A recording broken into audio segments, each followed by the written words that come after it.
দেখুন দিয়ে সরষের তেল, নুন আর হলুদ দিয়ে তেলটাকে ভালো করে মাখিয়ে নিচ্ছি। এবার ভাপা করবো এই ইলিশ মাছের। এই দিয়ে দিলাম।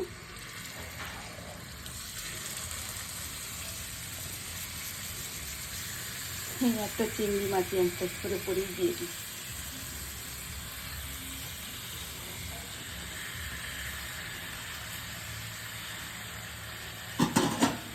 আর এটাতে হচ্ছে কালো জিরে, কাঁচা লঙ্কা আর সর্ষে বাটা। এই যে কালো জিরে আছে বলে একটুখানি কালো কালো লাগছে, মানে কালচে গ্রিন গ্রিন টাইপের।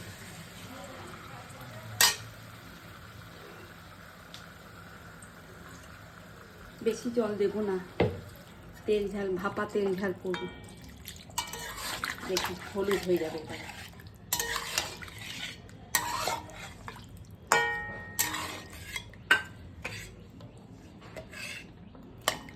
এরকমই থাকবে। আর ওপর থেকে এটা হচ্ছে দেশি ধনে পাতা, তেজ প্রচণ্ড হয় ধনে পাতা, একটুকুনি দেবো।